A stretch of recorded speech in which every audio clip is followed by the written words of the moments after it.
Welcome to the Nightbird Radio Podcast. I'm Timothy Saylor, and I'm going to be your host this evening as we sound out the subconscious, navigate the nocturnal, and explore the farthest reaches of our experience.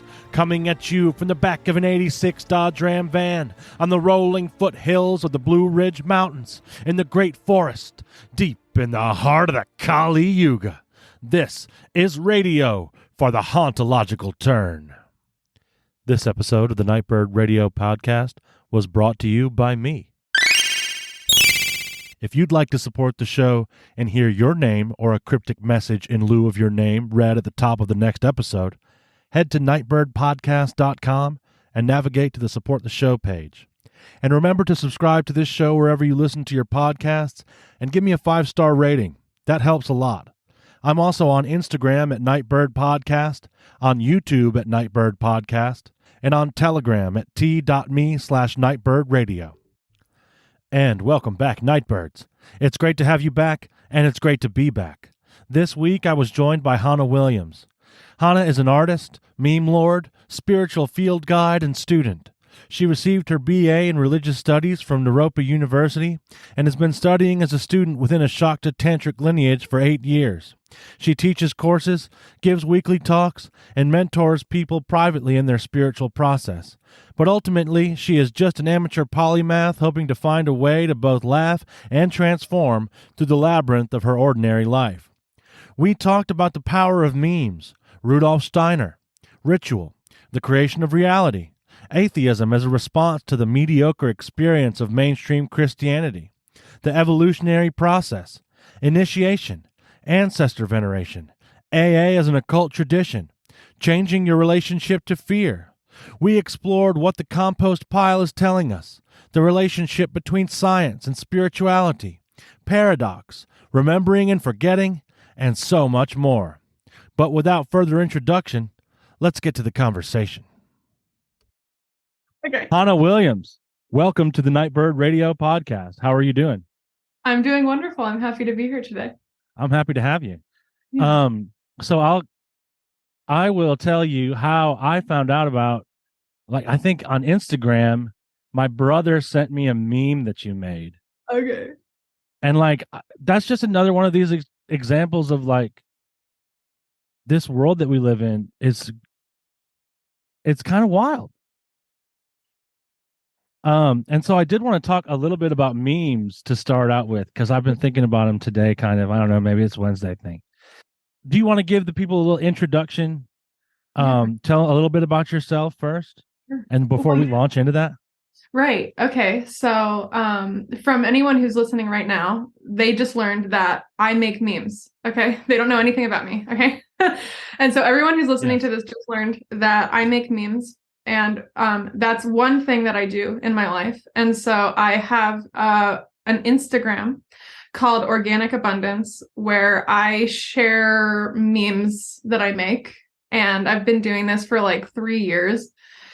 And over time, I would say that my memes have become more and more topical. They used to be a little bit more like real memery sort of a vibe. I understand meme culture deeply, actually. I really like it. I think it's I take it very seriously too, in a way.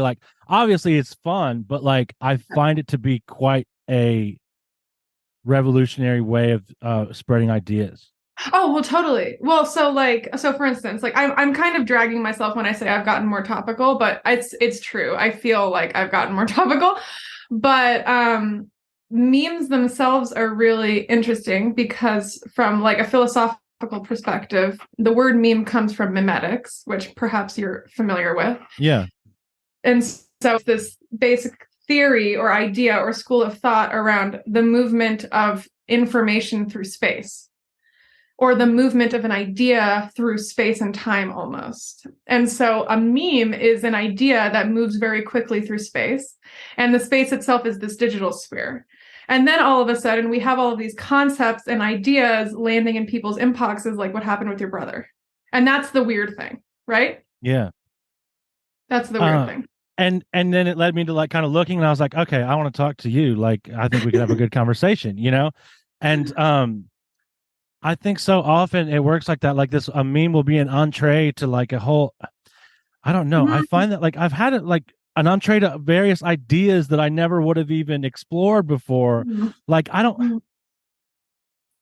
They're just able to pierce. Maybe that's a weird word to use, but I feel like they kind of do. Like um they kind of are able to pierce my armor more so than like a Mhm. lot of other medium. So, we somehow, I think in the first email that you sent me or something like that, you mentioned that you were familiar with Rudolph Steiner. Yeah. And so, I've studied Rudolph Steiner for a long time, but the reason why memes hit something in our conscious mind or unconscious mind is because it's like a clever use of metaphor and analogy. And so we have images and we have words and we smash them together. And the combination of the imagery with the words does something different than just the words would do or just the image would do. And so Rudolph Steiner, this is one of my favorite things that he gave us was this idea that spiritual realities or spiritual truths or even spiritual teachings can't even be described with words. But the closest thing that we have is the function of an analogy or the function of a metaphor. And so he would always teach with really powerful analogies and metaphors because the experience of hearing an analogy and what happens in the mind is more potent than just describing it with words alone. Does that make sense? Yeah, totally. I like that, and I think that's very like Gnosticism adjacent too. I'm a big fan of that kind of whole area of of Gnostic, the Christian heresy specifically, but then there are kind of your off-brand offshoots and stuff, right? Um, but this Steiner I was a Rosicrucian. say again. Steiner was a Rosicrucian, which Yes, yes. mhm. And well, his stuff is great. I love, we can go into him more. I love his take on like cry. Like I think one of the papers that I read that first exposed me to that was the Mystery of Golgotha. He's got so much stuff. But I love that because he goes into kind of the anthroposophic take on Christ Mhm. is Mhm. is really fascinating. And it's a lot more like, and I'm into out there, so when I say this, it's not like, it's not like looking at it sideways at all. It's a lot more out there than I expected it to be, but it's grounded in these metaphors that totally hit. Like it all makes sense. It's the metaphors, totally. Yeah.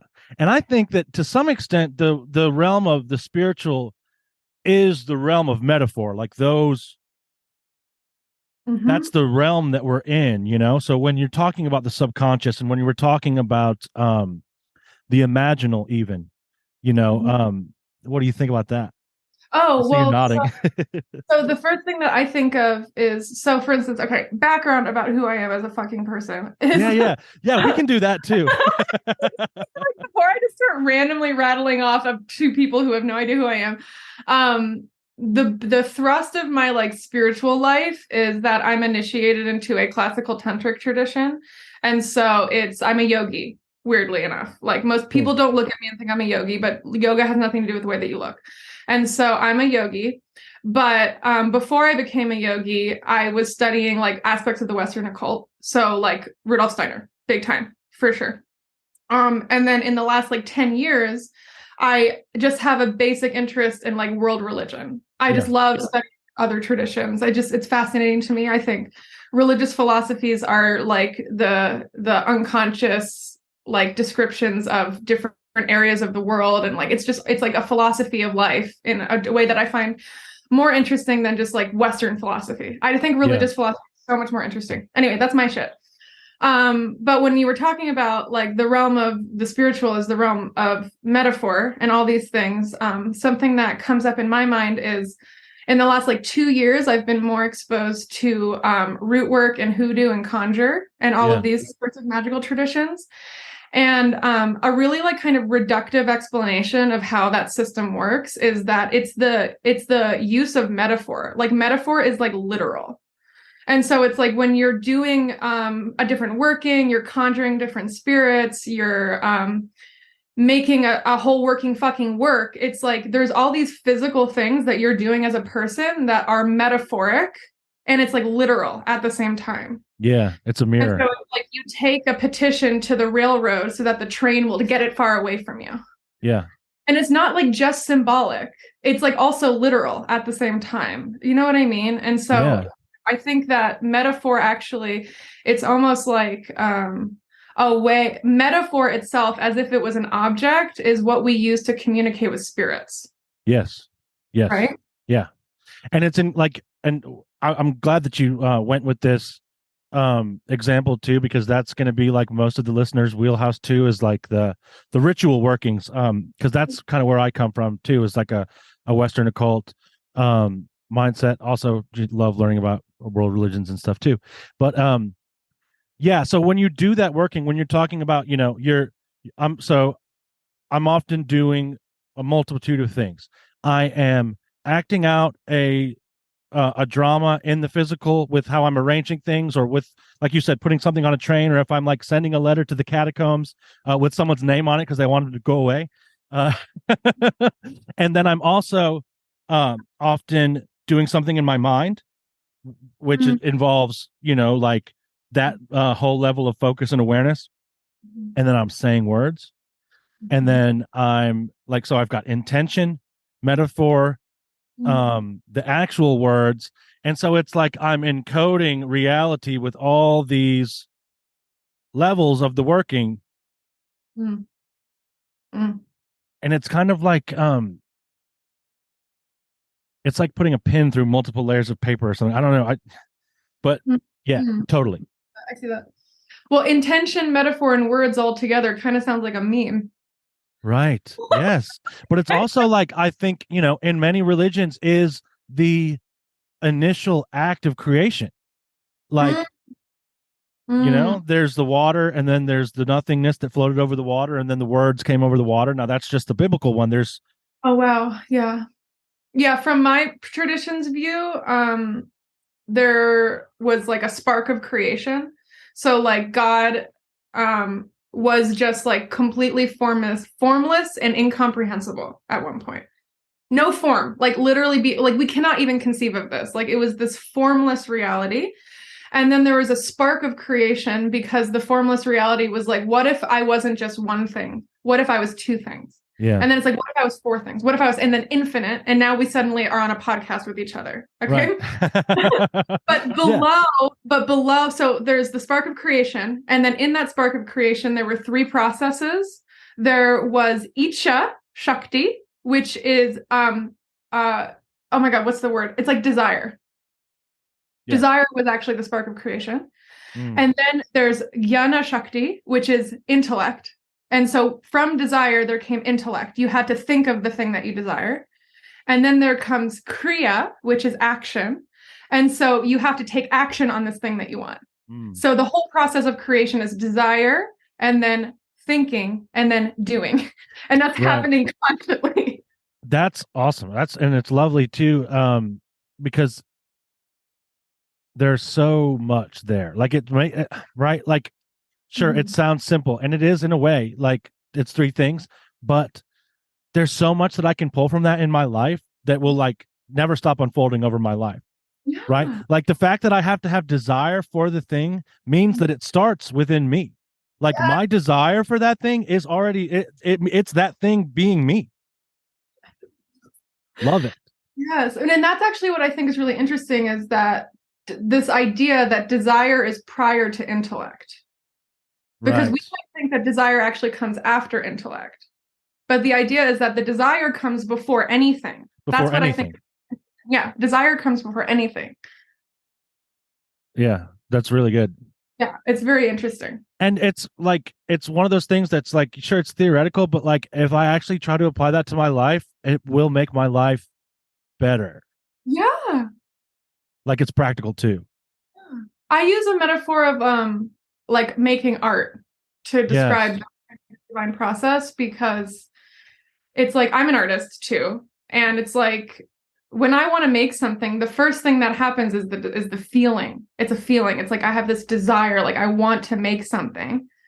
And then you're like, oh, it's like you get this desire, and then you see kind of like this image kind of floating in your mind's eye, and then the mind takes over and is like, okay, well, then what needs to happen in order for this image to come together? And you think about, okay, well, I guess I need to go to the art store. It's like literally like this like graphic reality, right? I need to get all these supplies. I need to look up these reference images. I need to draw it out, and then you need to do it. And then you actually have to do it. Action, Kriya, right? And so it's like we replicate this divine process in our microscopic lives, like every moment. Yeah. Even when, you want to act out the drama and the physical in one of your rituals, this process is also occurring within something like that. Or even if I'm just like going and getting a piece of cheese, like that. Yeah, literally. It really is. Literally, that's hilarious. No, right. Yeah. It's mundane. It's totally mundane. That is it's totally mundane, but it's also the quest for God, finding God. Nightbirds, I hope you've been enjoying the conversation so far, and there's more to come. But first, I have to ask that you support the show. As I'm sure you've noticed, there are no commercials on this show. There are no paywalls. You get everything up front. For there to be free dialogue, I think it must remain uncaged by the interests of advertisers. But Nightbird Radio does cost time and money to make, and your support means I can spend less time delivering pizza and more time doing this. That's a win-win. So that's why Nightbird Radio is a value for value podcast. I hope you found value in this show, but I can't and won't dictate how much. Only you can decide that. But what I can do is invite you to take that value, turn it into a number, and head to nightbirdpodcast.com, navigate to the Support the Show page, and donate. We're also listed on podcastindex.org, which means you're able to send Bitcoin via the Lightning Network using your favorite Podcasting 2.0 apps, which can be found at newpodcastapps.com. I also accept services and dry goods in trade. There are many forms in which value is stored, after all. Email me at tim@nightbirdpodcast.com for more information. Sponsors will get a special mention at the top of the show. Thank you for your generous support. But so it's interesting too, because I think we can go and like I could talk about this theory stuff all day because I love it. But I do want to ask you, and I'm going to put a pin in what we were just talking about because I'll try to come back to it. But I did want to ask you, like, how you, like, have you always been on a spiritual path? Or obviously, like, that's kind of a silly question because, like, we all are, whether we know it or not, right? But like, has this always been something that you were interested in, or was there like, kind of a gradual process or a moment? Like for me, I always thought I was on it, and then I like really got on it, and I was like, okay, I was just like kind of playing games before. Yeah, I hear you. No, oh yeah, that's real. Yeah. I was an ardent atheist until I was 19 years old. Okay. Like Richard Dawkins. Yeah, like, I've been there. So cringy, like very much science is the only way. Like that was me until I was 19. And I actually really like that was my experience because I think now I can talk to that experience and other people.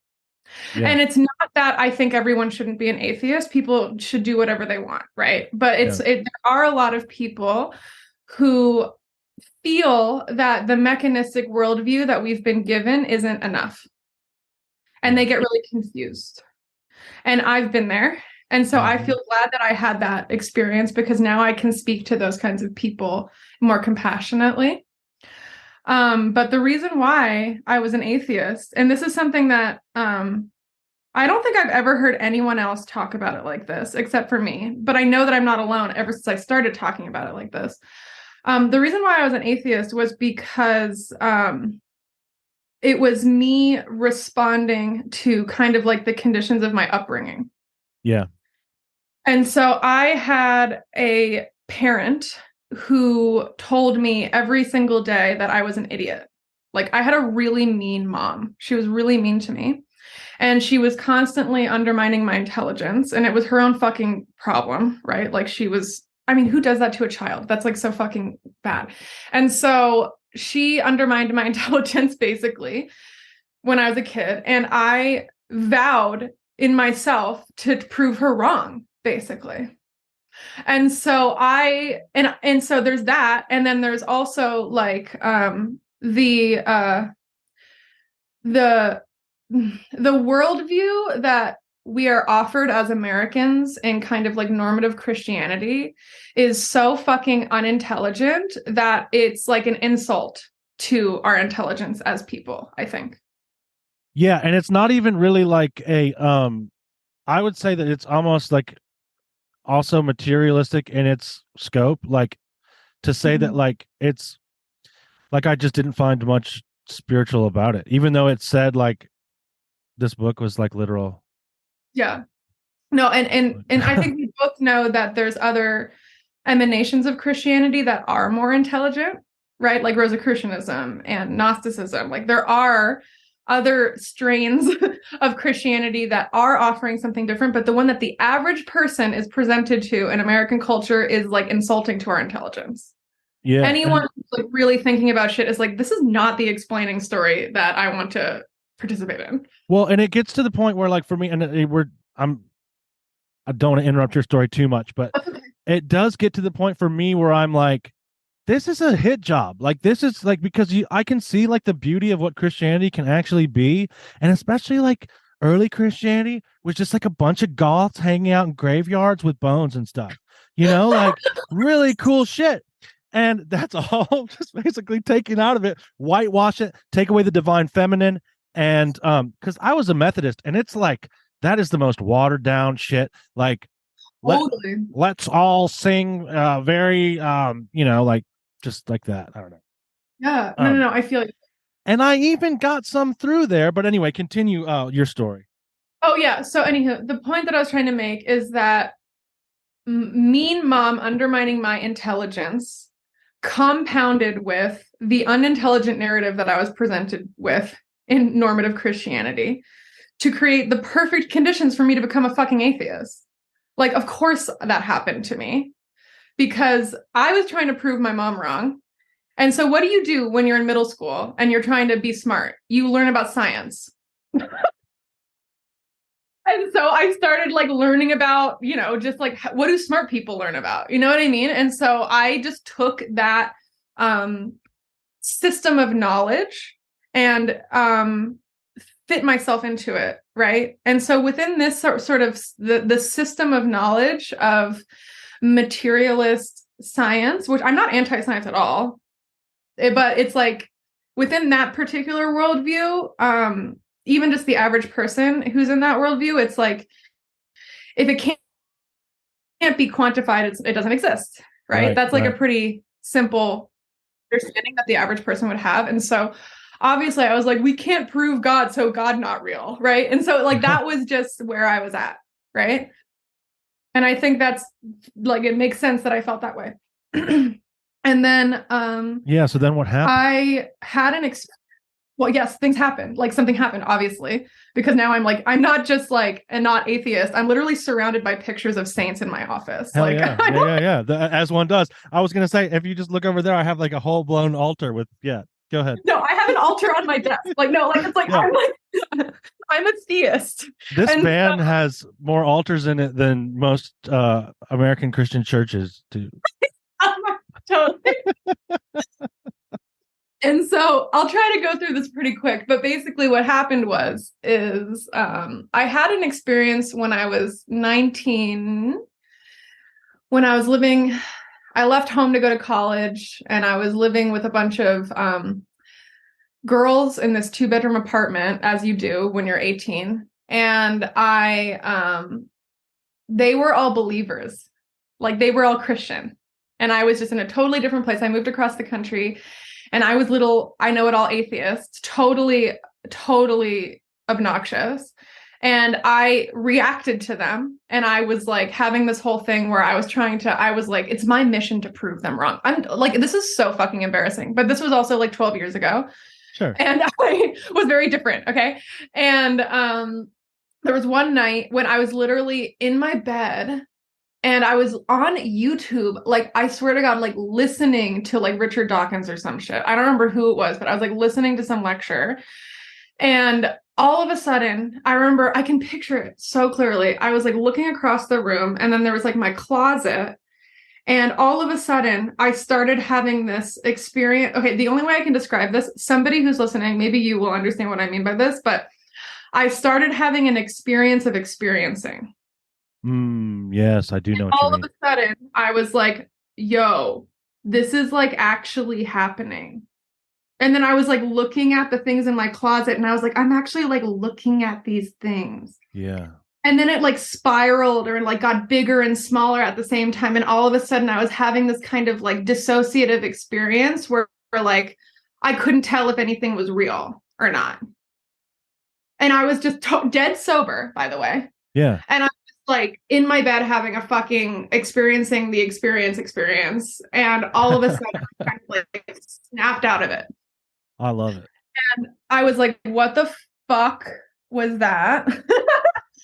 And then the weird thing is I remember shortly after that happened, me and my roommate like went to some restaurant or something to get dinner. And I remember feeling like so clear. It was really weird. Like just totally clear. I was like speaking clearly, like my brain, it felt like someone hit the reset button on my brain or something. And that actually the after effect of the experience was more impacting than the experience itself, because I was like, why do I feel so much better after that experience? So often the experience is just like, I'm going to go back to sleep or make a sandwich or something. But then like, yeah, because it's almost like you can't process it maybe immediately. Yes. Yeah, totally. Oh my God, that's like a whole thing in itself, because it's almost like a tradition that I'm very interested in is Sufism. So like mystical Islam. I love it. Yeah.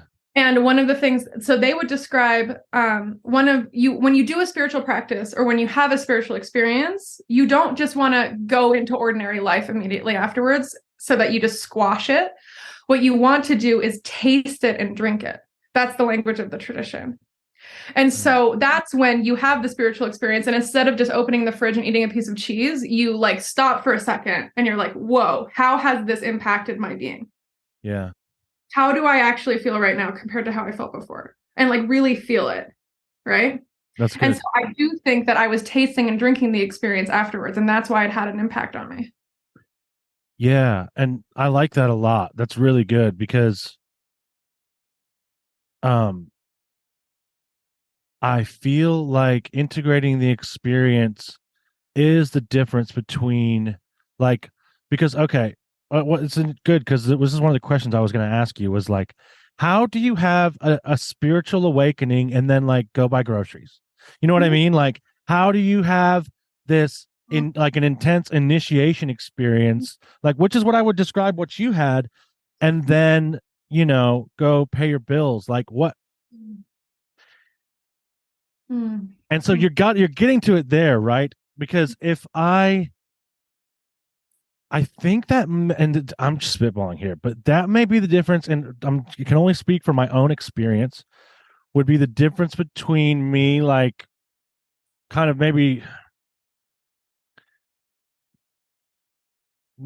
becoming more unmoored in reality, and actually becoming it like deeper and deeper incarnated into this reality. Does that make sense? Like the integration itself. Yeah. Well, so have you heard the term like integral in regards to spirituality? No, I haven't. So like integral spirituality, I think like this became a bigger thing in the lexicon because of someone called Aurobindo, Sri Aurobindo. And he was a yogi. And he put forward this kind of integral language into the spiritual world. And a lot of people have started to say like, oh, this is an integral tradition, blah, blah, blah, blah. And what integral means is the integration of the transcendent and the immanent. And so the point of the practice itself is to integrate that which is beyond the world and that which is the world, so to speak, even though there's no higher and lower in reality, right? Right. Yeah, it's all right. And so I think that this how do you just go to the grocery store, after having these sorts of experiences? Obviously, there's all sorts of things that could happen for a person to try to integrate the experience, but it ultimately, I think the outcome of any spiritual experience should be this integral thrust, where it's not like we're just trying to ascend to heaven, right, and just forgo the world. yeah, We're trying spiritual to bypassing heaven on earth, right? So how do we actually do that? And then that's what our religious framework is ideally supposed to do. Ideally, right. Right? Ideally. It doesn't happen all the time, but sometimes it does, right? Yeah, and it's great when it does. Because I can give more examples, from mine. So just like assuming, you don't know anything about me, which is probably true. Oh, that's true. Yeah. I would love to know more about you. I did. So I began this process when I'm sober now. I am like an addict and an alcoholic. And I began this process of kind of coming back into just like the life of the spirit is what I would call it, right? Like, which is like I was never gone, but I just like the fact that if I believe I'm not there, I might as well not be there. But it may be an arbitrary distinction, but it was important for me. Mm-hmm. And I had a near-death experience, overdosing on heroin, and so I did have a moment where I kind of integrated that, but then I kind of just went back to doing what I was doing. Like it took a very long time for that to unfold in my life. And so I continued on and I became very involved in magic and in like trying to force the outcome of my reality, control other people, get what I wanted, all that stuff, right? And the reason I bring this up is because I was having these experiences, and I was on a lot of drugs too. But I was having experiences that went beyond the scope of what I imagine, like of what I understood that drugs could do, even so, right? You know what I mean? Like experiencing, and I have, I still have some physical proof of this stuff, like experiencing like these synchronicities that were making me, like I was basically like losing my mind, right? Yeah, for sure. My refusal to sort of soberly look at what was going on led me deeper and deeper into this kind of illusion until it shattered so much that I was forced to integrate it, right? And I can look back now with immense gratitude because that doesn't always happen to people. A lot of the times they don't make it through something like that, as we know, and so it's just interesting because I can see the hand of something else at play there. I might have taken us off topic, but yeah, I think that like, and so once I finally did, I had no choice because I went to jail for like 3 months. And all I could do was just sit there and look at my life. So that was like a monastic experience for me. It sounds to me like you're saying that you feel that there's a hand that forces us to integrate at some point. Yes. Want to hang out with other nightbirds and soapheads? For only $5 a month, you can gain access to the Polytechnic of the Numinauts, a private Discord server for artists, animists, and searchers that brings together the Nightbird Radio and Soapbox podcast communities. Just click the link I've provided in the show notes to get started. Now let's get back to the conversation. What do you think about that? Oh, I totally think that that's the case. I think the hand that is forcing these things is the evolutionary process. Ooh, I like that a lot. Yeah. And so in my tradition, we have a really big emphasis on this idea of the evolutionary process. And I think that that's lacking in a lot of spiritual worldviews because there can just be this view, perhaps like referencing like Advaita Vedanta, which is like this view that everything's just an illusion. The only thing that's real is Brahman. Yeah. But this whole world that we're in is actually an illusion. And there's no emphasis. And with that being the idea, there's no evolution doesn't really matter. Evolution is just like what we've been mired with in this physical realm or something. But from our idea, God, who had this desire to create a universe, like, okay, like what's the point of creating the fucking universe? In that desire is this desire to experience more and more of itself, more and more of the potentialities within itself. And so in this exploration, there's an evolutionary process. And what the evolutionary process leads to is there being more and more heaven on earth, so to speak. So there's more and more awareness of God. There's more and more revealment of all of this being the divine dancing in itself, right? Yeah. And so the evolutionary process claims, from my perspective, that awareness of God is the inevitable outcome of everything. I like it. An awareness of God, like it's the inevitable outcome of all souls to become saints, actually. Yeah, I love it. The inevitable outcome of everyone to become a great yogi, so to speak, right? I'm just using the language. Yeah. And so I think that this hand that forces us to integrate, that's the evolutionary process. That's the evolutionary process. And I think that, and I talk about this a lot on this podcast. And so I'm probably the regular listeners are like taking another drink because they have a game or something, or every time I say this. But I think that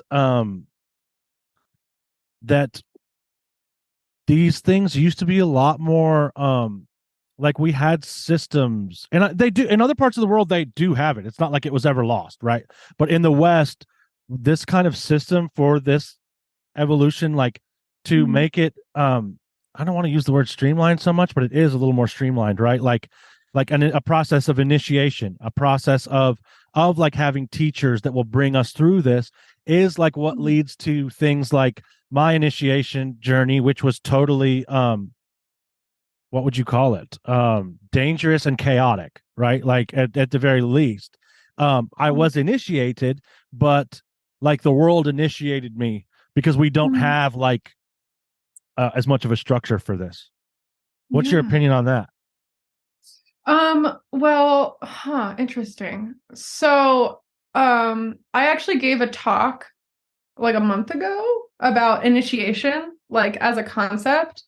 And I was talking about the difference between formal initiation and like initiation by life. Yeah. Okay. Perfect. I think that there's like these two things, right? Yeah. And so, well, actually, it's kind of interesting. Tonight, I'm giving a talk about navigating spirituality as a white person, Eastern spirituality as a white person, excuse me, just because that's a contentious issue, obviously. Sure. Yeah. I'm a white person practicing an Eastern religion, right? So I'm going to talk about my experience and what that means. But there's open traditions and there's closed traditions. I promise I'm leading this somewhere, okay? No, you're good. And closed tradition, some people think that means that outsiders are never allowed. The only thing that means is that it requires initiation to really say that you're practicing this thing. Right. Okay. And with that in mind, the Eucharist at church is a closed tradition. Yeah, totally. Nobody's talking about this. Everybody thinks, oh, white people should just be Christian. It's like, well, actually, it's a closed tradition. You have to be baptized. Like, nobody's thinking about it like this, right? And so when it comes to, like, that's formal initiation. This is why I'm bringing this up, right? Yeah. And then there's initiation by life. And so when I would say that, I would say that there's this hand that's forcing us is the evolutionary process. And another word that or another phrase I would use to describe this is the spiritual process. Yeah. There's a spiritual process that occurs in all traditions everywhere that is either a distorted version of this or a true transmission of this, which is this kind of process that we must go through.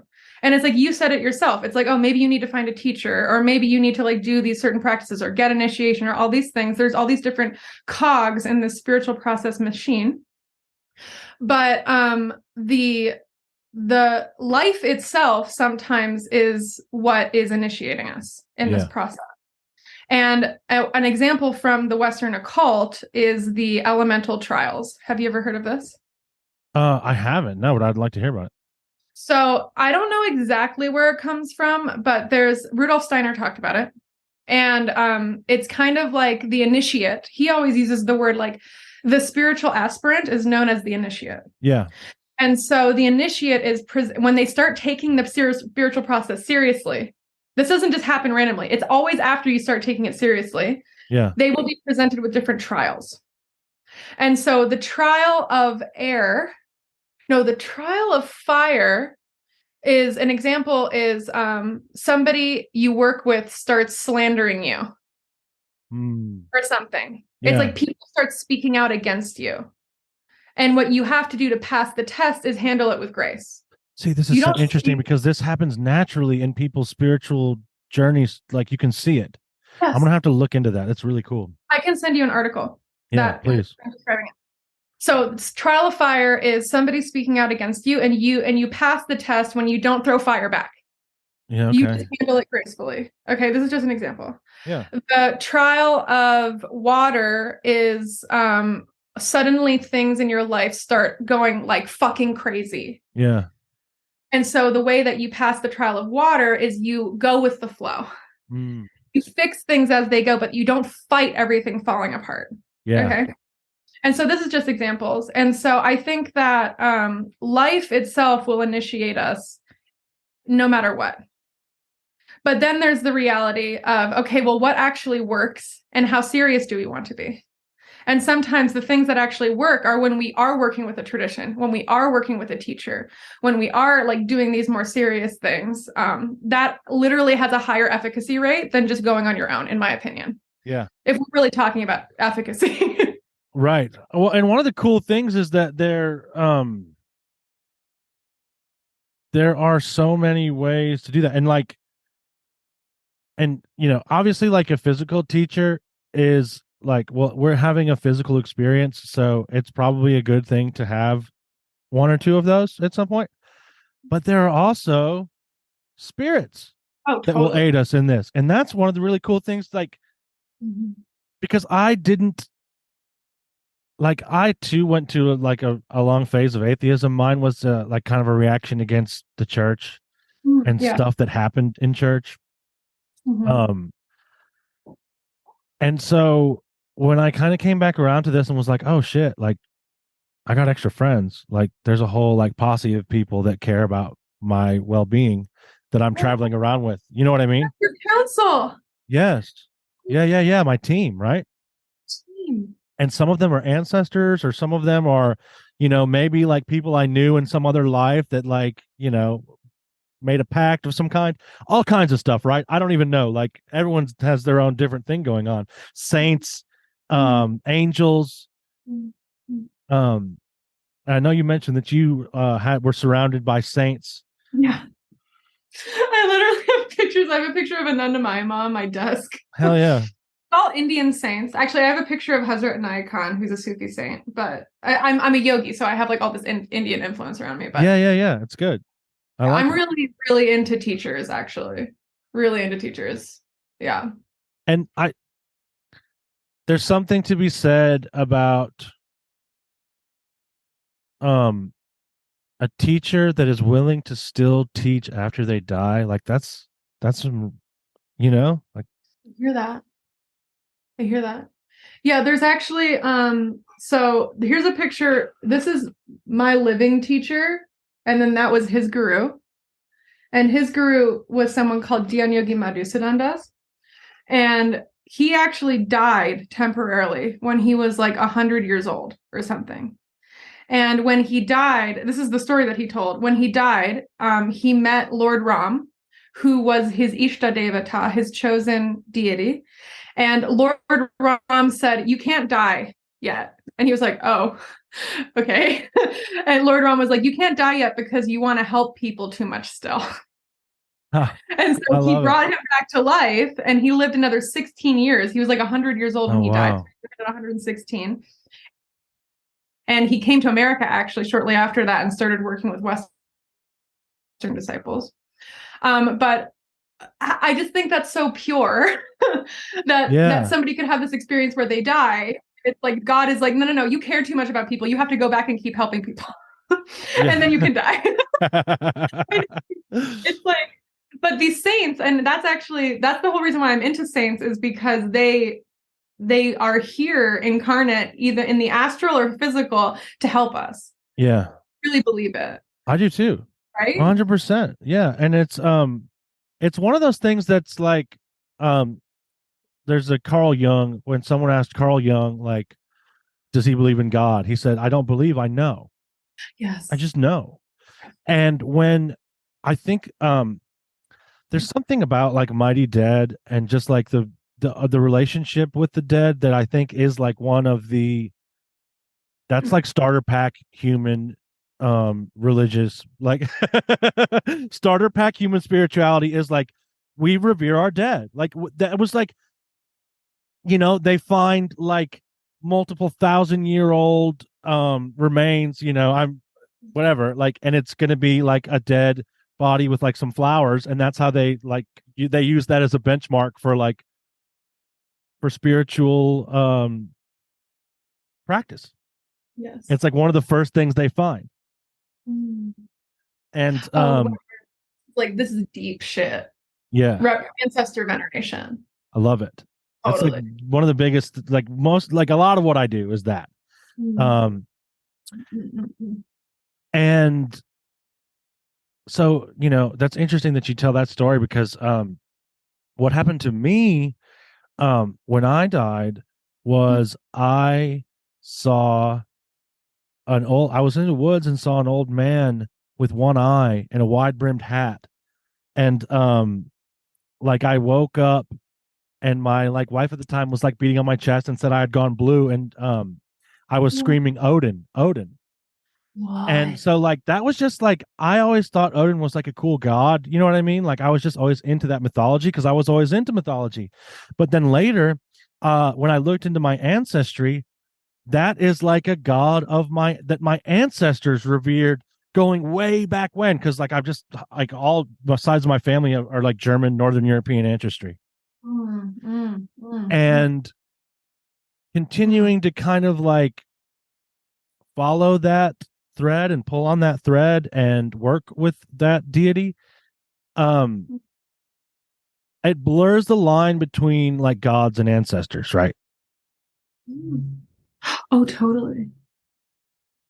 Like there are spirits that we've walked with for so long that they consider us their children. Like I do think this.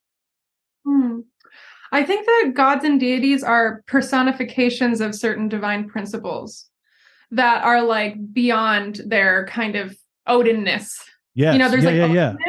And there's like the principle that Odin is trying to communicate to us. Yeah, totally. Beyond anything. It's interesting too because that being exists in the myth too. It's like an older god called Od, and it's like also Od is the word for like a fury that leads to enlightenment. Like, whoa, cool. Yeah, right. Like so, but that's okay. So that does bring me back to kind of the idea of like where gods and ancestors sort of coalesce, because if everything kind of came from that initial source and God kind of split until you and I are here, then God is an ancestor because yes, like obviously. Wait, that's so good. I've literally never thought of it like that. Oh, I'm so happy. I love it.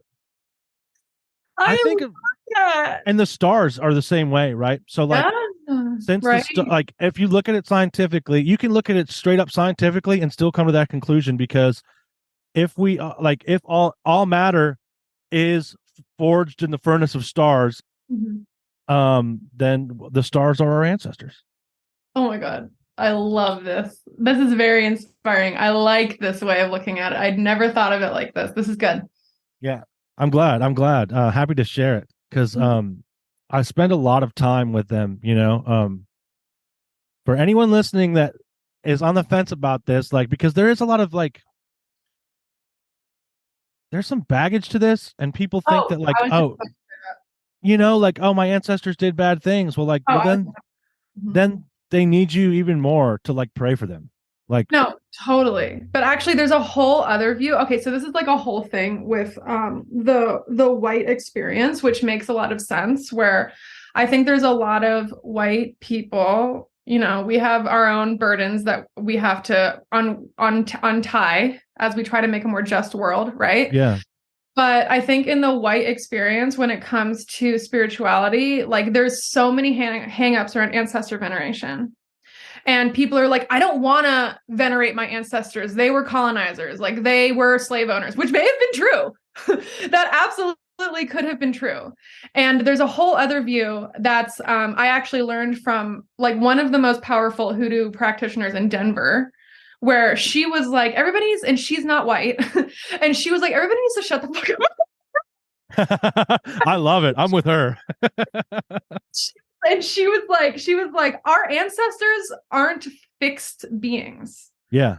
Like they're not like these, it's not like you die and then like there's no more evolution of the soul. Like she's like, our ancestors actually, when they die and they lose the body, they actually have time, perhaps for the first time in their existence, to self-reflect on what they have done in their life. Yes. And actually a lot of people, after they lose the body in the spirit realm, grieve for their behavior in this. And they want to do better. They want to do better. And so actually we have to have faith that our ancestors look at us and they're like, oh my God, thank you for doing better. I couldn't do that when I had a body. We show them, we help. That's like that is the this amazing opportunity of incarnation, is that I can say, here's how. Yes. And it's kind of what you were talking about, like in the trial of fire, right? Anytime that I react with temperance, forbearance, when I make merit or do something kind, just like because it's just like what we do as humans, I have this opportunity to like look at my ancestors and say, this is how this is done. And the cool thing about it is that it is my well ancestors that are allowing me to do those things, so that I can show my unwell ancestors how to become well. So like I'm acting out that drama. That's the what's the opposite of a burden? It's like the opportunity of incarnation. But it's a very important place to be. Absolutely. Yeah, I think there's a lot of beliefs that people have that are just limiting their spiritual potential that people don't even think very deeply about. And I think that there's a lot of opportunities to kind of dispel our egos of knowledge even. Yeah. It's actually very egoic of us to think, oh, I know that I shouldn't do ancestor veneration because my ancestors were bad. Yeah. People's ancestors are bad everywhere. White people aren't the only bad people. And I'm saying that as somebody who understands this fucking issue, but it's like, ancestors have been bad since forever. Like it's totally just white people. It's we're all human beings, right? And we all have like varying degrees of like, and like think about back in those times when like there wasn't. Okay, so one of the most eye-opening experiences I had was during there's a technique by Dr. Daniel Four. I don't know if you've heard of him. That's he has a book called Ancestral Healing. It's Ancestral Medicine, I think. It's great. But part of it is like you do these journeys and like, so you kind of do them with a facilitator at first. I'm kind of like a DIY guy, so like I did one and then I was like, oh, I know how to do this now. You know what I mean? That's just who I am. I'm a chaos magician, so it's just like, yeah, I'm gonna do that. Anyway, so one of the most profound experiences I had during one of these journeys, and this actually was one that was with a facilitator, Steve Niner. I've had him on the show. And I wasn't getting much. He was having me look at an ancestral line, and all he does is pretty much just like tells me what to look at and reminds me to kind of keep myself detached emotionally and try to look at it objectively. And I couldn't see much, and he was kind of just like guiding me to kind of just relax and it's okay, just see what you see. And what I ended up seeing was a boat crossing the ocean, and I began weeping and bawling with just this immense sorrow at like what I was leaving behind. Well.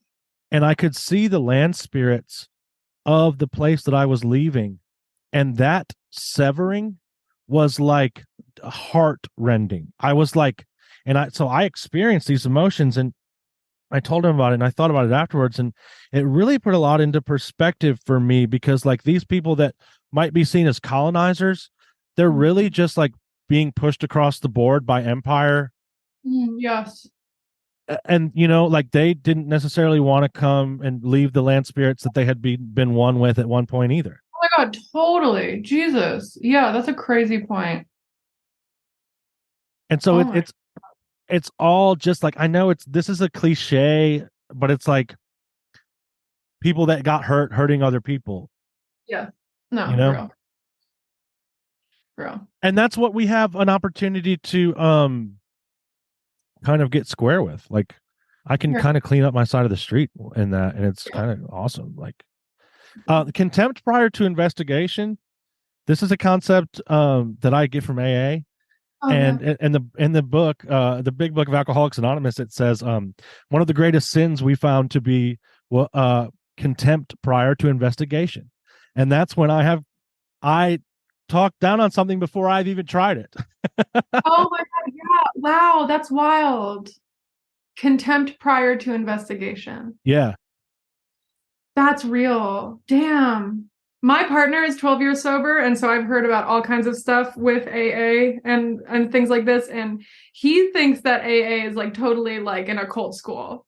Like it is. It totally is. There's a lineage and everything. Like I have a lineage of sponsors going back to the first people. Yes. No, I think it is. But it's interesting because the 12 steps are just totally purloined from various different traditions and religions.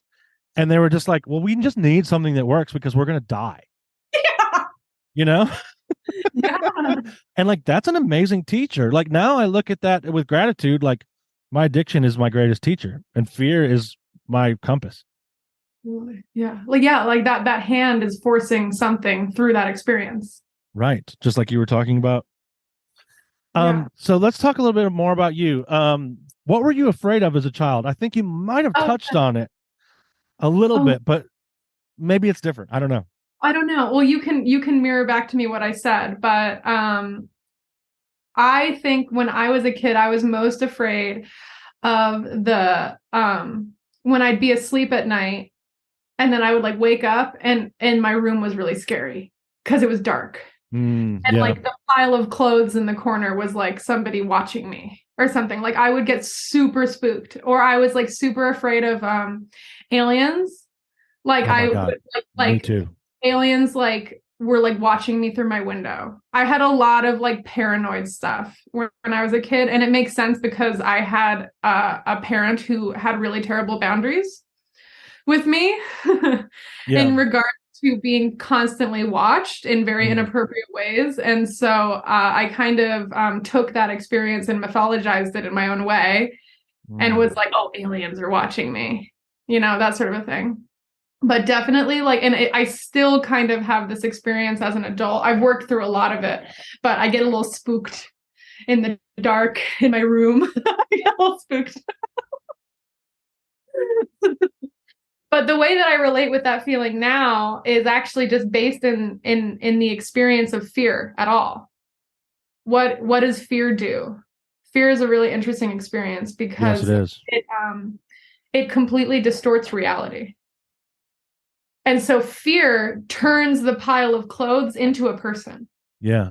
And you're like, that person is fucking there. And your body's having a response and your mind is having a response, but it's not actually there. But experience is real. And so even if it's not there, the experience is real.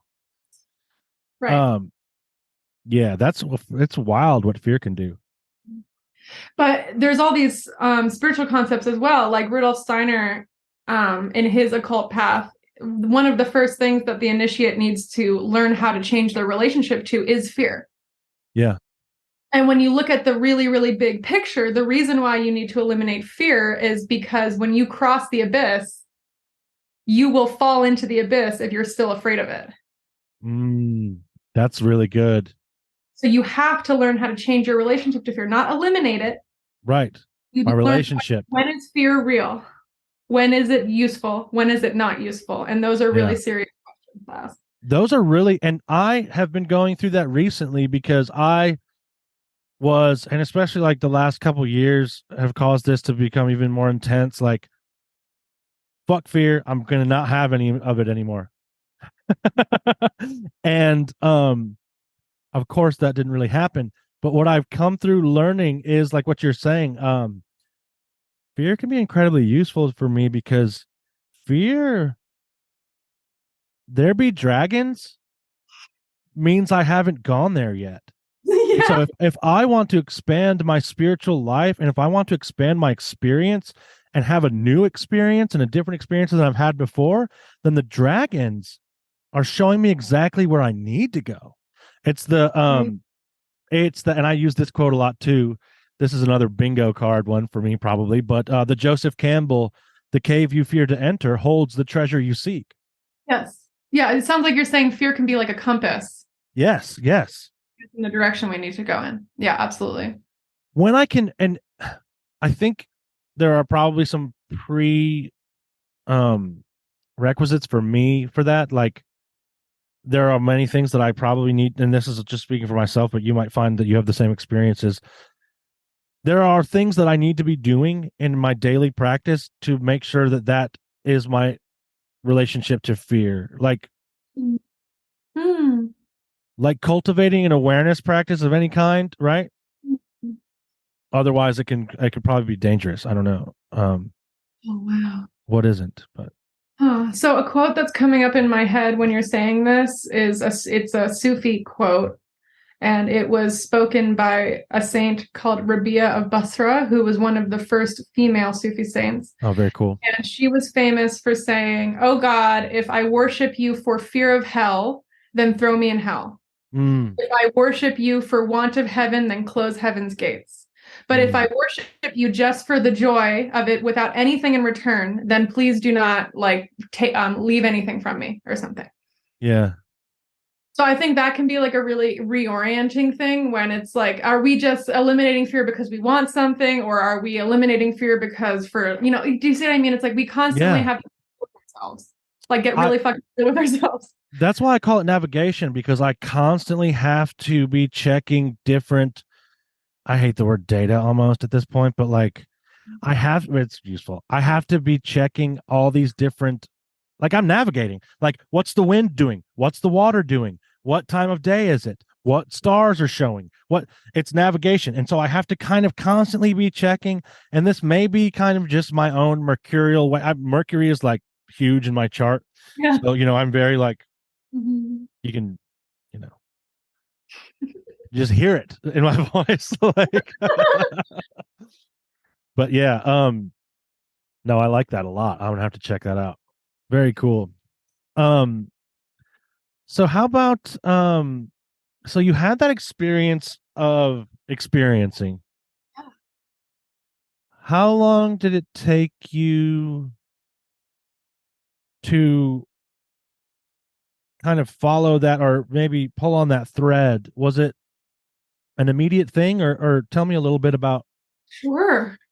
that? So the way I describe this whole process of like coming out of atheism was that there were a series of cracks in the dam of my false sense of knowing. I love that. And so that experience of the experience was the first crack in the dam. Yeah. Okay. And then it just was there. The crack was just there. Okay. And I tasted and drank the situation, so I didn't forget about it. But the crack was in the dam. All right. And nobody was coming to fix it. And basically what happened is I had an environmental awakening, actually. I was living in Southern California, and I'm from the East Coast originally, where you walk or ride your bike everywhere. And then all of a sudden I moved somewhere where you have to drive to do literally anything. And I could not stand it. I just couldn't stand it. And so I ended up having this whole environmental awakening when I was there, and it led me to drop out of school and become a farmer. Oh, very I was nice. like, fuck this. I was like, fuck this. This is all so stupid. Like, academia is stupid. Art is stupid. I don't feel that way anymore, but I was 18. Okay. Art is stupid. I think that's a valuable exploration. Well, it can be really self-centered, right? I mean, that's pretty obvious. So much can, right? And so I was like, art is useless. Art isn't doing anything. Like, what's useful? Farming, growing food, like participating in like the grit of life. Like, I was like, that's what's really useful.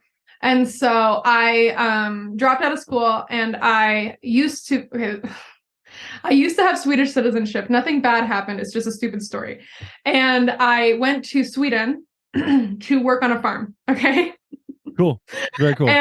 And that's where the crack in the dam just started getting fucking huge, because I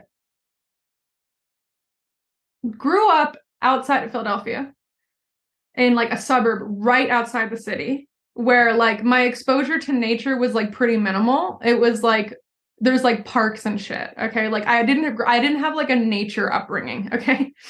And going to this farm was the first time that like I was even introduced to the way that fucking and nature works, like period. Right. Yeah. And so I saw, like, I remember like there were like all these grow tunnels for like tomatoes and like all this stuff. And there was like a tunnel that was just full of seedling trays where you're gonna do transplants, right? Yeah. And I saw like a tomato plant just like germinating in its seed casing. And I was just like, this shit's fucking crazy. And like, that sounds so stupid, but I was like, how the fuck does a tomato come out of this tiny seed? That makes no fucking sense to me.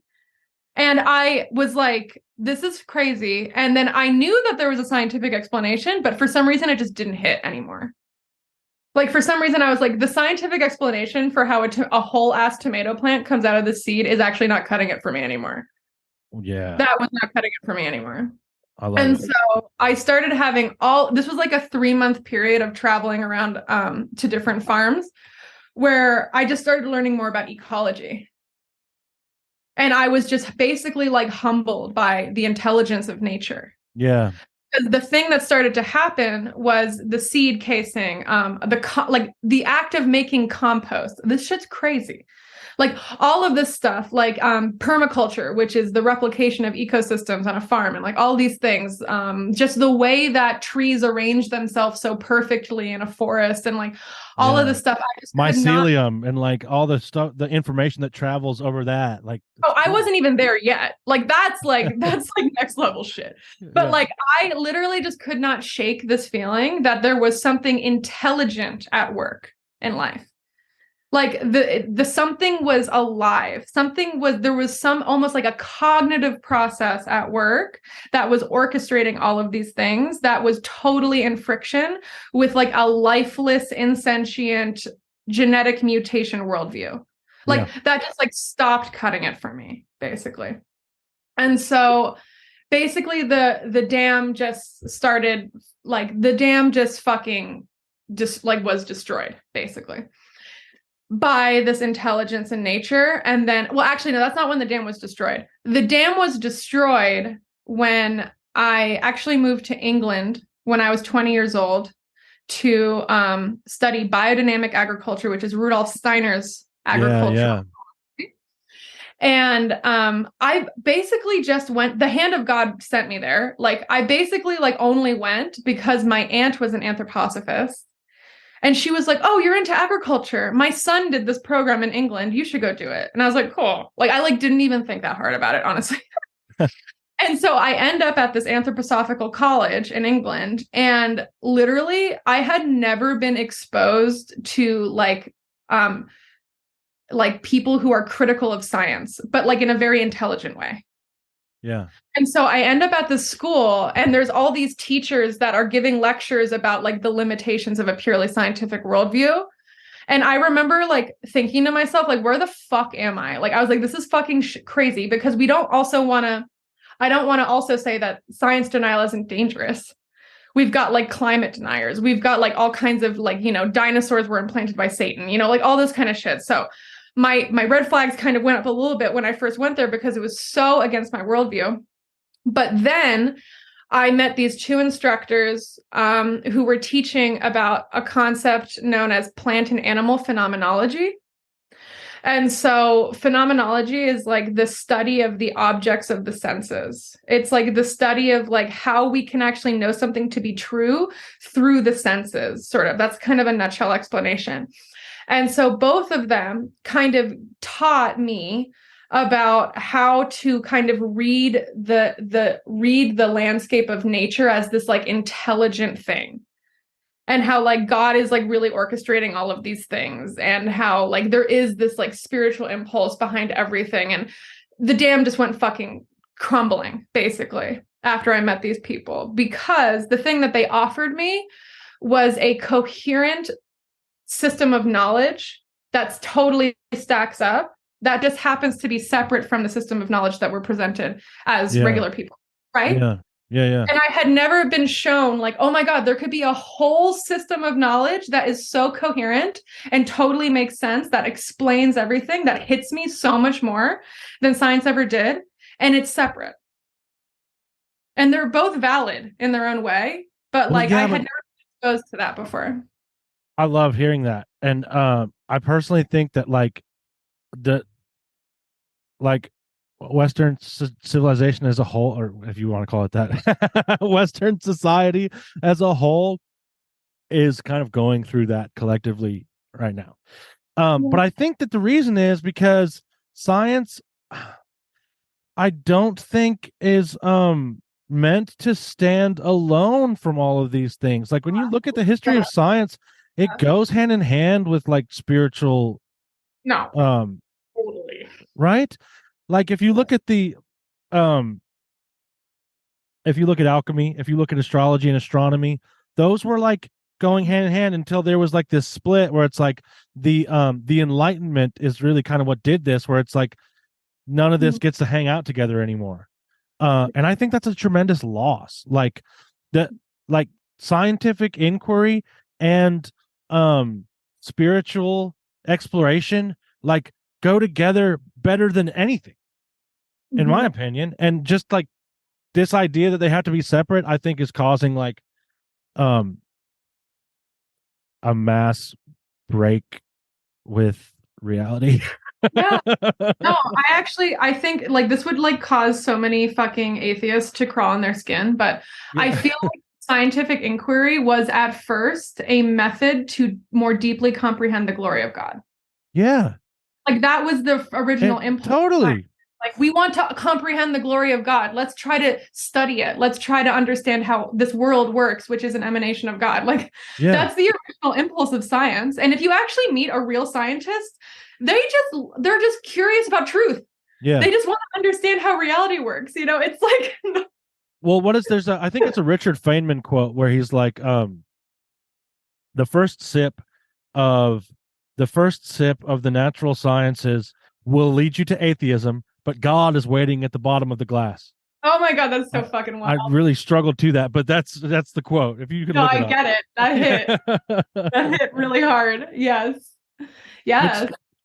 And I think because especially now, and it's nice to see because obviously it's just nice to see, but with like quantum physics and like this research into things like the field effects and like what, are we really like, is matter really even like solid? Well, no, actually it's kind of like a condensed field, like all that kind of stuff is becoming now accepted again because the science is like showing that it's true. But that stuff is like, oh, we've been knowing that. No, everyone been knowing that. Yeah. I know, it's almost embarrassing. Right. Almost. It's almost That's cool. I'm glad to hear that. Yeah, I had a similar kind of experience. I did community service at this urban farm in Atlanta, and I was just at this farm every day, and I didn't, like I grew up in the suburbs, and like I pretended to care about, stuff like that, but I didn't have any like hands-on experience with it. But we made like compost, and just like the whole process of compost and how it gets like hot. It's so interesting. And I've always been like, I'm a cook by trade. That's how I pay the bills. And I think that that's like a form of alchemy, right? And it's art too, right? Like these processes that you're presiding over are some amazing things, and they create these flavors that cause like spiritual explosions in your face, right? And like, so compost to me really hit because I was like, oh shit, like it's all, and sounds so stupid, but like, oh shit, it's all like alive. Like, oh right, because it breathes. Yeah, no, totally. I think I've written about this experience a lot in myself, and I had this feeling like the compost pile like whispered to me that even in death there is life. Like that's Yes. like what the compost pile is like telling us is like that's the beautiful way of saying it. And then another way of saying it is that compost is just trash that's working on itself. I love that. That's good. But there's this evolutionary process, right? It's Yeah. like that's the thing. That's like the substratum of everything is just this evolutionary impulse. It's like we're trying to create more life where there once death and like all of this stuff. Yeah. Well, and it's like it's there's something about it too that like because I would ask this guy, this dude was really cool. The farmer that I would work with all the time, his name was Otis, and he was Rastafarian. And I would ask him these questions that like he's like, who the fuck are you, dude? You're here on community service, like, you know what I mean? Like, but I really into it. But like, you know, things like so they were making a ton of compost, like literally tons. Yeah. And because all the restaurants from around would bring all their scraps and stuff.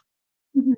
And so I was like, Otis, is your act of making compost on this land, is it enriching like all of the land around it? And he was great because he was like, dude, it's enriching the whole world. Yes. You know, like we're creating the soil that we live on. Like we eat from it. Like we are not separate from this. No. It's just a fantastic experience. Yeah, I recommend that to anybody. Go fuck around with some compost. Totally. No, I totally get it. Yeah, anything that engenders more of a sense of interconnectivity is not a bad thing. Right. Because yes, absolutely. And that's the reality. Like that's the baseline reality is interconnectivity. And there's been so much that has created the illusion that interconnectivity is not there. Yes. And it's hard to say what that is. I have my theories, but you know, we don't even have to get into that. But the fact is true that like there's been a lot that has kind of shattered that idea of interconnectivity. Well, yeah, totally. It feels a bit like we've been set up to fail. Yes, 100%. Yeah. And I would say like the short explanation for my tradition is there's this paradox between the senses where the five senses have been villainized in a lot of traditions. But the reason why is because our senses steal from us the awareness that we are connected to everything. Because your senses tell you, I'm a separate physical object. Yeah. I'm a separate physical object. The smell comes from the thing outside of myself. The joy comes from the thing outside of myself because my senses are telling me that. But then there's a paradoxical nature where the senses are also gateways of worship because the senses are gates for God to come forward in our being in the form of the feeling. So there's like two things happening kind of at once. But this whole lack of awareness of interconnectivity actually entirely has to do with the senses. Yeah. Okay, that's interesting too, because now we can get on the topic of paradox if you want. I don't know. Oh, paradox is my best friend. Dude,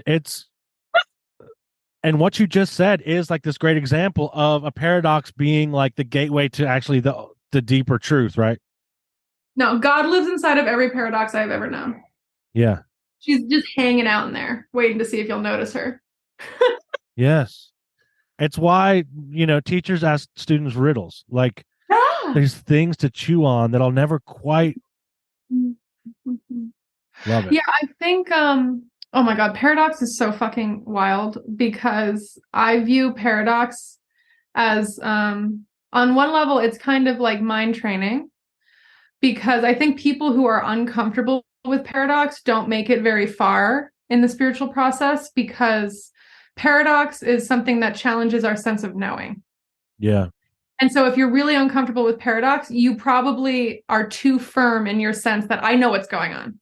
Mm-hmm. And any real spiritual aspirant or any real spiritual tradition is like, hey, guess what? You don't know what the fuck is going on, right? So it's like the whole spiritual process is realizing you don't know what the fuck is going on. Yeah, the more I can realize that, the better. Like really, like my goal is to be in a constant state of amazement as to like what the fuck is going on. Yeah, totally. Like, what is what this? The fuck is going on? But it's like joyful. What is this shit? This is crazy. Yeah, exactly. Right. But I think that my paradox is mind training because we have to develop a positive relationship to paradox because there's like a muscle in the mind that's able to hold paradoxical ideas. And that same muscle is the muscle that helps us to digest all of this craziness that life is presenting us with. I like that a lot. Does that make sense? Yeah, absolutely. It's like a form of agility or something. Yeah, totally. Yes, agility. Absolutely. Because the reality of this field that we're in, of this physical reality, is that shit's just not going to go our way most of the time. Right.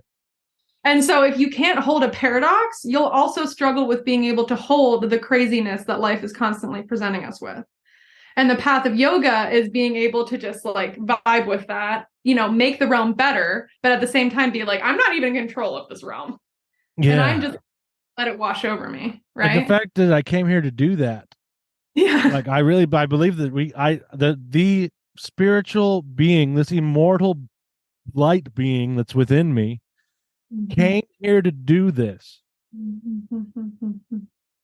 To experience that, I think, is what I'm getting at. Like, to experience paradox, like to experience uncertainty, to experience not knowing. Because like there's a level at which I think like what we are being manifestations of God, there's a level at which we know everything, right? And now like I might not be able to access that from this particular like within incarnation, but that is there. So that is in itself is a paradox too, right? like I can know everything and know nothing at the same time. Yeah, I think there's paradox even. So for instance, all spiritual traditions are narratives that are trying to lead us into awareness of God, right? We could say that, right? But paradoxically, all narratives are false. Yeah. So the paradox is that we need the narrative. I'm not anti-narrative. We need the narrative. But at the same time, all narratives are false because they're based in the limitations of language. They're based in the limitations of the mind. And God actually exists outside of language. God exists outside of the mind. So the paradox is we need the narrative to get to God, but ultimately it's like the narrative itself is like a thorn that we stick into ourselves, and then we use the narrative to pull the thorn out. That's really interesting. I love that. That's great. Because I often think about the idea that like, I was going to say, I could argue that language actually like in a way separates us from God, but it's like, but what you're saying is great because it's like okay, so since it's the evolutionary process, yes, maybe the short-term effect of language would be that separation because I'm not so much in the flow of my beingness, but at some point that evolution is going to cause that language to help me to reconnect with God. So language, for instance, step away from reality is a thing I've heard a lot. Yes, and it's that language kind of like confuses things, or like self-awareness kind of confuses things. So there are like certain technologies, and I would call self-awareness a technology. That might be weird, but there are these like the written word is one of them. Yeah. That kind of like they cause a separation, or like maybe a further fracturing. But in the end, they do lead to like an even greater understanding. What do you think? No, I'm following you. There needs to be forgetfulness in order for there to be remembrance. Yes, that's great. And so it's like in this evolutionary process, like there's contraction and expansion that's constantly happening over the course of all of history. And so we could look at these periods of time, like there actually is like scholarly evidence to support that the written word led to like the end of feminine divinity. Yeah, like, I think so. Actual evidence to support this, but we could look at that moment as the contraction of forgetfulness that leads to the longing for remembrance. And so it's an essential part of the process that we're in. And then I think also like, it's interesting, you pointed to this. I think what separates humans from animals is the power of self-reflection. Like we're able to reflect, like we're able to look back. And I think that in some ways, this ability to self-reflect is our curse. And it's also what makes us spiritual. Yeah. Because people can self-reflect until they fucking hate themselves. That's not a good thing. Right. right? But self-reflection itself is actually the seed of spiritual inquiry. Who am I? What am I? What's going on? Those are serious questions, right? Yeah. And so language helps us to ask these questions. Language helps with self-reflection. You said it better than I could. Yeah. I love that. I think it's wonderful. Because and it's funny because that talking about like the written word leading to the marginalization of feminine divinity, or even the disappearance of it from our religions. Like, yeah, I had a conversation about this on like a couple episodes ago, I think, where it's like, yeah, that tracks 100%. Yeah, good stuff. And because, well, it was when you talked about that's the same thing we used to pull out the thorn, is when I was like, oh yeah, that clicks. Mm-hmm. Good stuff. Yeah, I really love that image of the pulling the thorn out. We use that a lot in my tradition, where it's like, even when it comes to something like the ego, which is like the enemy from so many perspectives, it's kind of like, from our view, it's like we use the ego to pull the ego out of the ego. Ooh, I like it. That's the thorn. That's the thorn. And then we use the thorn to pull out both of the thorns. Like, if that makes sense. And we throw both totally. of them. Yeah. So like the ego is this, and again, like I'm going to use a word that's like not my favorite, but like a tool, right? Mm-hmm. To where like an aligned and like, what's an aligned and functioning ego is actually makes me capable of doing amazing things. So it's like, not that the ego is bad, it's just that like I have to develop it like anything, right? Like it's a muscle, and I don't just get like abs because,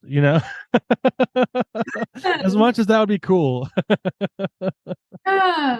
The language that I use is that we want to refine and polish the ego. Ooh, I like that a lot. That's more because artistic, we're not right? trying to kill it. If you didn't have your ego, you wouldn't remember to go to work. Yes, there's this common thing of like, I need to, it's my ego. And I hear this a lot in like recovery circles, like, if I just, my ego, it's my ego that's doing this. If I just didn't have it, I need to lose it. Like, nah, man. Yeah.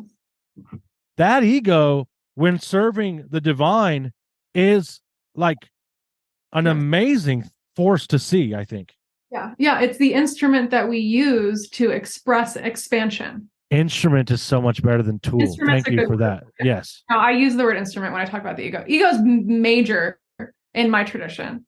Ego is like the heart of the whole operation, but we don't view it as like this thing we need to destroy, but we do. It's like paradox. It's like, it's not, it's like the ego does need to get worked on. Yeah. But it doesn't need to be destroyed. Like, it's like, there's like two things going on at the same time. It's like, if I'm on the ocean, I want a ship.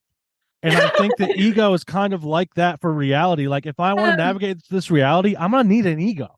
Yeah, totally. Because I need to like eat and stuff. No, yeah. Totally. Yeah, it's not bad. It's just really good at its job. Yes. And its job is to identify with things.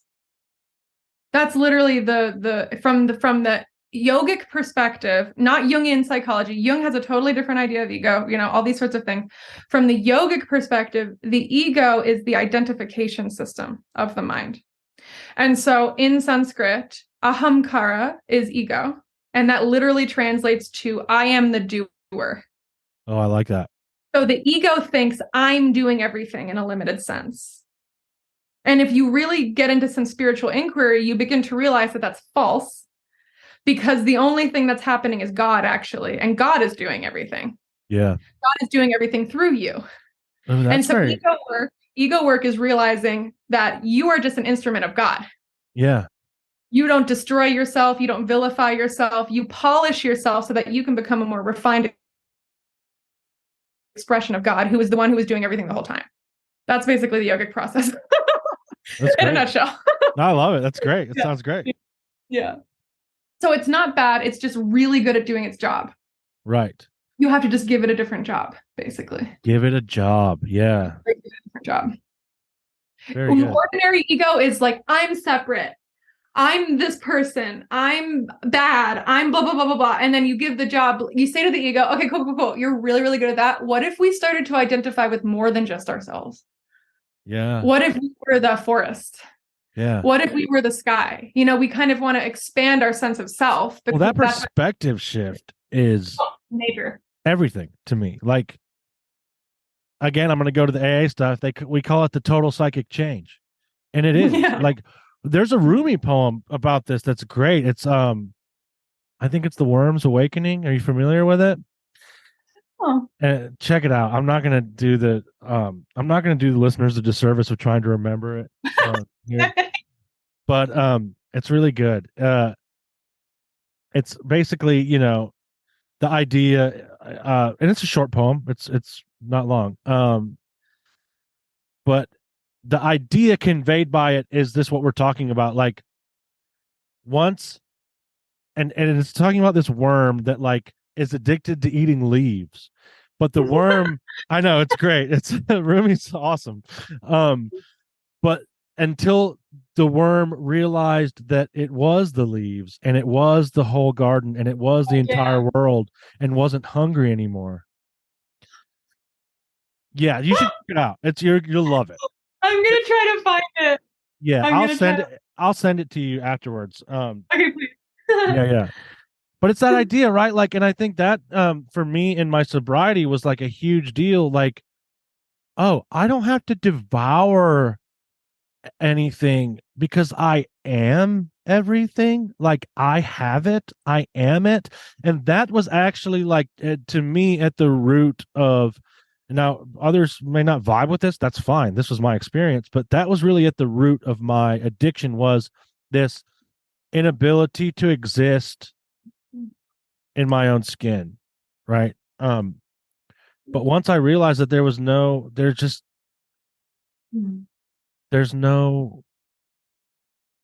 it's okay, it's all good. Like, I know that's like maybe a little bit of a cliche. Also paradox too there, where it's like I feel like the paradox in that experience is there is no escape. Yeah. And then also there's nothing to escape from. Yes. There's like a paradox there, because in that experience, it's like we want to escape this embodiment. It's so painful to be in the body, but then at the same time, there's nothing to escape from. Yeah. So there's like a paradox with that as well.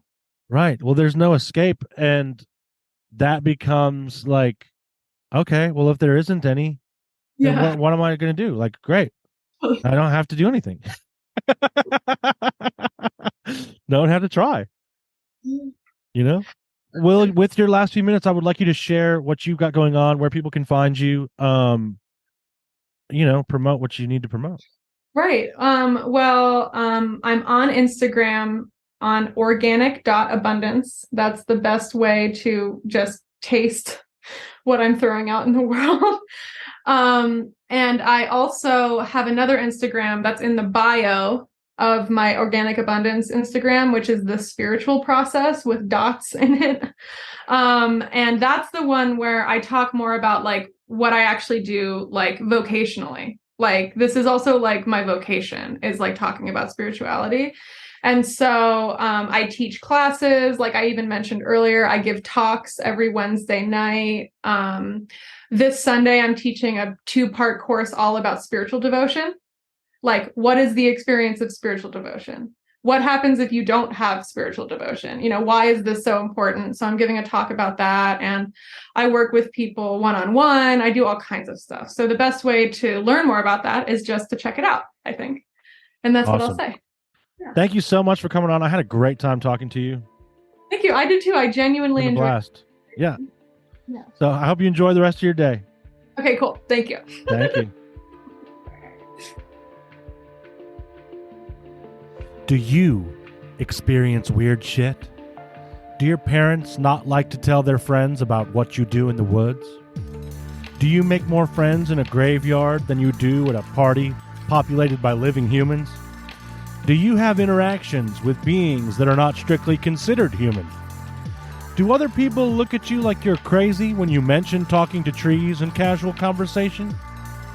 If you fist pumped or even just answered yes to any of these questions, you may be a nightbird. So let's sing together. If you'd like to come on the show and flap your gums with me, share your stories, or just talk about the malleable nature of reality for a while, then send me an email at tim@nightbirdpodcast.com. That's tim@nightbirdpodcast.com. I'd love to have you on the show. But until then, I gotta fly. But before I go, let me say this. Remember, you are never alone.